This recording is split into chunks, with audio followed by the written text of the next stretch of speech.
아니, 이걸 먹으라고 준 거야? 시장 안에서 외국인 여성이 음식을 보며 기겁하고 있습니다.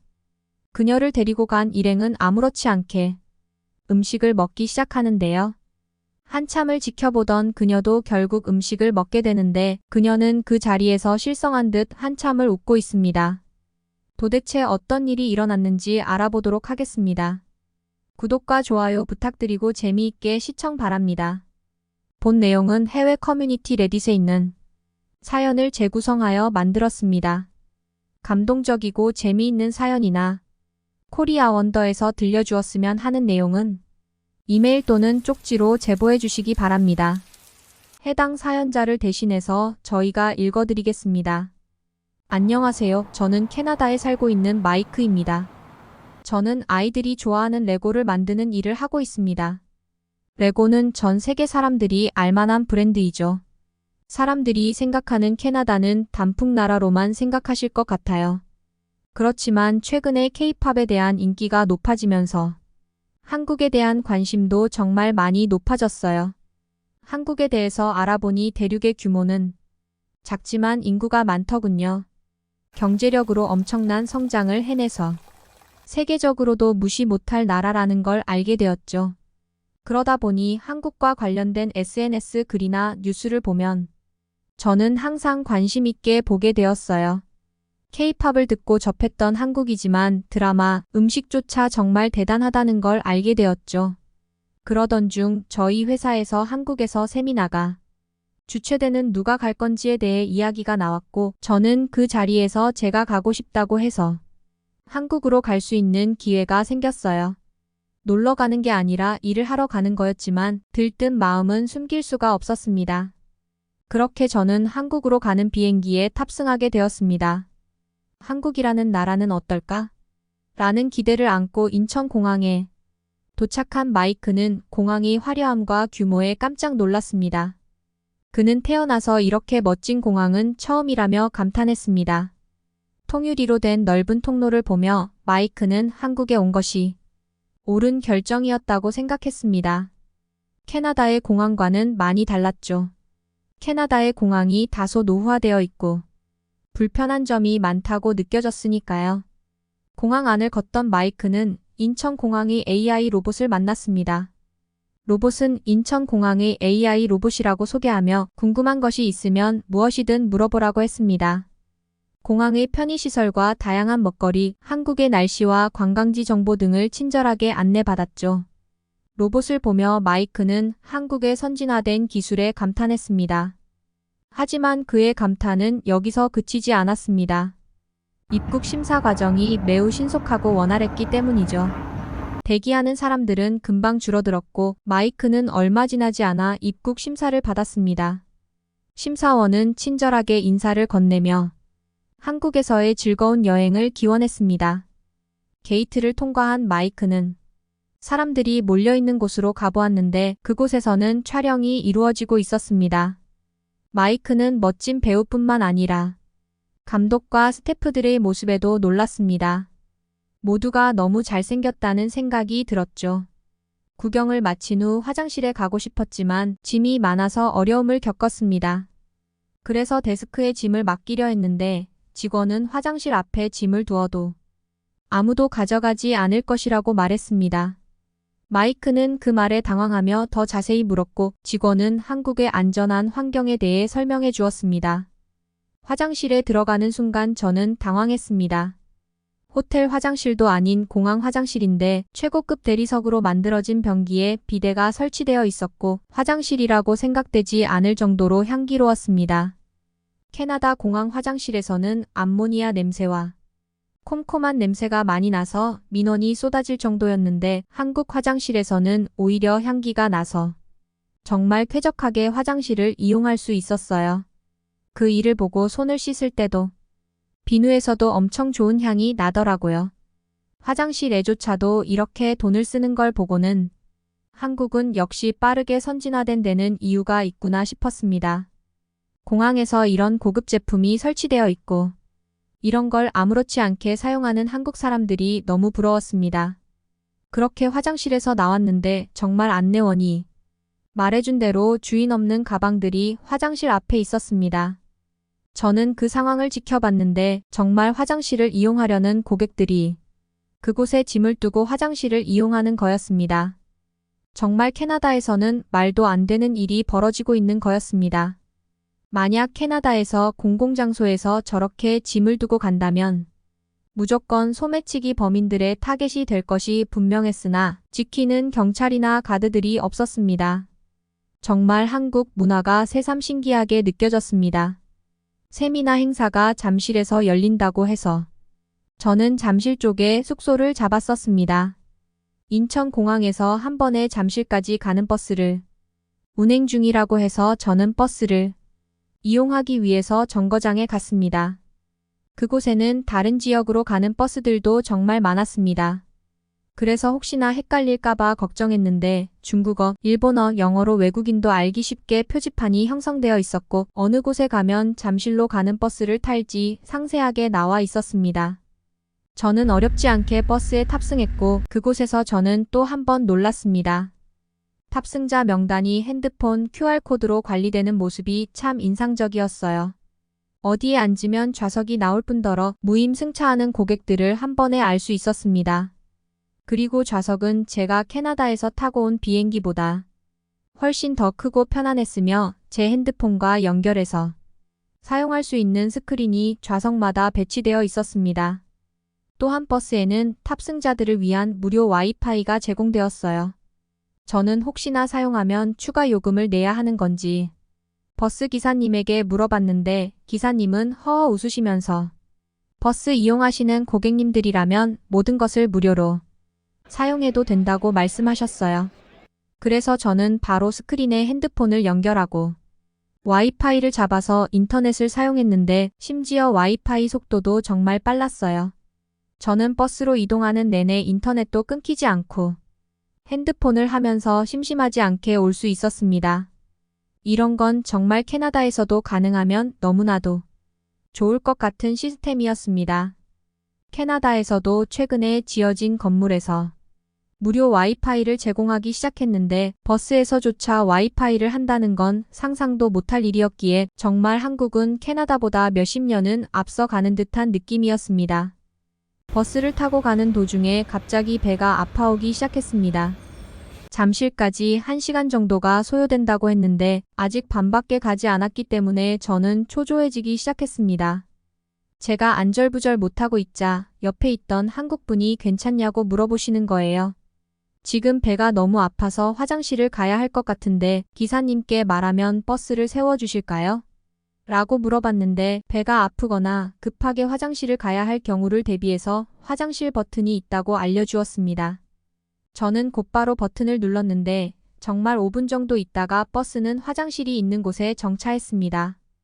버스가 화장실이 있는 휴게소에 잠깐 들러주었습니다. 마이크는 민망함을 잊고 화장실로 달려갔고 이후 버스에 탑승하니 안심이 되었습니다. 한 사람을 위해 버스가 정차해 화장실 이용을 가능하게 해주는 것에 대해 놀라웠습니다. 마이크는 편안하게 잠실에 도착했고 버스에서 내린 곳에서 멀지 않은 숙소로 걸어갔습니다. 걸어가는 동안 서울 도심의 건물들과 사람들을 구경했습니다. 횡단보도에 설치된 최신 LED 신호등과 아름답게 지어진 주변 건물들이 마치 미래 도시에 온 것 같은 느낌을 주었습니다. 숙소에 도착해 다음날 세미나에 함께할 레고 한국지사의 이성구 씨를 만났습니다. 그는 마이크를 환하게 맞이했고 영어도 잘해 의사소통에 문제가 없었습니다. 둘은 어떤 음식을 먹을지 고민하다가 주변의 맛집을 검색했습니다. 이성구 씨는 마이크를 정말 잘하는 맛집으로 데려갔는데 식당은 겉보기에는 조금 허름했습니다. 들어가서 자리에 앉으니 이상한 물을 내어주었습니다. 색깔이 평범한 물과 달라 마이크는 냄새를 맡아보았고 흙 냄새가 났습니다. 그는 이것을 마셔야 하는지 의아해했습니다. 이어서 이성구 씨가 주문한 음식이 나왔는데 비주얼이 먹기 힘들 정도였습니다. 마이크는 이성구 씨에게 이 음식을 먹을 수 없을 것 같다고 말했지만 이성구 씨는 맛있으니 한번 먹어보라고 권유했습니다. 마이크는 이성구 씨가 맛있게 먹는 모습을 보고 음식을 다시 시도해보기로 했습니다. 돼지 내장부터 형태를 알 수 없는 재료들이 들어있었지만 국물을 떠먹어 보니 생각보다 맛있었습니다. 그래서 다른 부위들도 하나씩 시도해보며 새로운 맛을 경험했습니다. 생각한 것보다 너무 맛있어서 깜짝 놀랐습니다. 이성구 씨는 자신있게 말했습니다. 저는 맛 없는 곳은 안 갑니다. 결국 마이크는 하나씩 먹다 보니 맛있어서 거의 다 먹었습니다. 이성구 씨는 세미나가 끝나고 더 맛있는 곳을 데려가겠다고 약속했습니다. 내일 일정이 있으니 둘은 각자 숙소로 일찍 돌아가기로 하고 헤어졌습니다. 다음 날 마이크와 이성구 씨는 아침 일찍 만나 세미나 장소로 이동했습니다. 마이크는 처음 보는 건물의 높이에 탄성을 지르며 놀랐습니다. 건물은 123층으로 한국에서 가장 높은 건물인 잠실 롯데타워였습니다. 이곳은 다양한 용도로 사용되는 종합 문화복합 시설이었습니다. 세미나, 사업시설, 호텔, 관광명소가 통합된 건물이라고 이성구 씨가 알려주었습니다. 쇼핑몰도 있고 정말 없는 것이 없었습니다. 레고 지사 대표로 세미나에 참석한 마이크는 세계적으로 유명한 기업들도 많이 참석한 것을 보고 놀랐습니다. 그들과 사업에 대해 이야기하며 마케팅이 중요성을 다시 한번 깨달았습니다. 한국에서 이렇게 대규모의 세미나를 열 수 있는 기업과 성장력이 부러웠습니다. 세미나를 마친 후 이성구 씨는 어제보다 더 맛있는 음식이 롯데타워에 있다며 마이크를 데려갔습니다. 밖에서부터 사람들이 대기하고 있었고 들어가기까지 한참을 기다렸습니다. 종업원이 테이블을 안내했고 테이블마다 설치된 키오스크로 주문하라고 설명했습니다. 캐나다에서도 키오스크가 많이 보급화되어 있었지만 한국처럼 테이블마다 키오스크가 설치된 것은 새로웠습니다. 그리고 마이크가 주문한 음식이 나왔는데 음식을 서빙하는 것은 사람이 아니라 인공지능 로봇이었습니다. 하다 로봇이 음식을 서빙하는 모습에 마이크는 크게 놀랐습니다. 한국식 바베큐라며 주방에서 바싹 구워진 웰던 형태의 고기가 나왔습니다. 한 입 먹자마자 그 맛에 환상적이라고 느꼈습니다. 겉은 바삭하면서 속은 촉촉한 돼지고기의 맛이 너무나 훌륭했습니다. 마이크는 그렇게 고기를 허겁지겁 다 먹었고 마지막으로 나온 후식으로는 식혜와 떡이 나왔습니다. 식혜의 달콤함이 고기 먹은 느낌을 잘 없애주었고 떡은 쫄깃한 식감으로 후식으로 아주 좋았습니다. 이성구 씨가 롯데타워에서 가장 아름다운 곳을 보실래요? 라고 물었습니다. 마이크는 궁금증을 안고 동의했습니다. 특별한 엘리베이터를 타고 올라간 곳은 롯데월드 타워의 123층에 위치한 서울스카이였습니다. 서울스카이는 555m 높이에 있어서 서울과 주변 지역의 아름다운 전경을 감상할 수 있는 곳이었습니다. 이곳에서의 분위기는 너무나 특별하고 아름다워 마이크는 크게 감동했습니다. 이성구 씨와 커피를 주문하고 창가 자리에 앉아 서울 도시의 전경을 바라보며 마시는 커피는 마이크에게 잊을 수 없는 경험이었습니다. 특히 밤에 도시의 불빛이 조명되는 풍경은 로맨틱한 분위기를 자아냈습니다. 마이크는 한국 방문 시 꼭 가봐야 할 곳으로 서울 스카이를 추천할 수 있을 것 같다고 생각했습니다. 이성구 씨는 그 모습을 흐뭇한 표정으로 바라보며 그날 많은 사적인 이야기를 나누었습니다. 한국에 살면 어떤 점이 좋고 나쁜지 말해 주었어요. 그는 한국이 정말 좋은 나라인 건 맞지만 모든 부분이 좋을 수는 없기에 오래 지내다 보면 불편한 것도 생각보다 많을 거라며 저에게 말하더군요. 저희는 그날 그렇게 생각보다 많은 대화를 하고 헤어지게 되었습니다. 다음 날 저는 하루 정도 시간이 있었기에 한국에 오면 꼭 가보고 싶었던 곳을 방문할 계획이었습니다. 그곳은 바로 경복궁이었습니다. 캐나다 프로그램에서 경복궁에 대해서 소개한 적이 있었습니다. 경복궁에 가면 한국의 전통 의상인 한복을 대여해서 그곳을 자유롭게 관광할 수 있다고 소개했었죠. 그때 프로그램에서 봤던 한복은 제 눈에 너무 이뻐서 한번 입어보고 싶다는 생각을 했었습니다. 저는 그렇게 경복궁을 가기 위해서 지하철로 향했습니다. 역시 제 예상은 틀리지가 않았어요. 지하철도 정말 좋더군요. 저는 이제 오히려 한국에 대한 생각을 할 때 좋은 것만 생각하게 되는 습관이 생겨버렸어요. 캐나다의 지하철은 노후된 곳이 많아서 특히 여름에는 오히려 너무 뜨거워서 버스를 이용하는 사람들도 많습니다. 그런데 한국의 지하철은 정말 쾌적했고 특히 지하철 노선도는 외국인인 제가 봐도 한눈에 이해가 될 정도로 깔끔하게 잘 해놨어요. 그렇게 지하철에 탑승했는데 정말 한국의 시민의식에 감탄하는 일이 눈앞에 펼쳐졌어요. 지하철에는 서 있는 사람들이 많았습니다. 그래서 앉을 자리는 전혀 없었죠. 하지만 노약 좌석에는 앉아있는 사람이 한 명도 없는 겁니다. 캐나다라는 일반 좌석이 꽉 차 있으면 일반 시민들이 노약 좌석을 그냥 가서 앉아버리거든요. 하지만 한국의 지하철 문화는 정말 달랐어요. 제가 내릴 때까지도 서 있는 사람들은 많았음에도 불구하고 노약 좌석은 이름 그대로 노약자만 분들만 이용하는 그런 문화가 정착되어 있었습니다. 저는 경복궁에 도착해서 한복을 대여하기 위해서 옷가게를 찾아갔습니다. 그곳에는 한국인 분들뿐만 아니라 외국인 분들도 정말 많더군요. 그렇게 한복을 빌려 입고 경복궁 앞에서 사진도 찍고 맛있는 것도 먹으면서 즐거운 시간을 보냈습니다. 저녁쯤 되어서 이성구 씨에게 전화가 와서 어디냐고 물어보더라고요. 그렇게 이성구 씨는 경복궁역으로 저를 만나러 오더군요.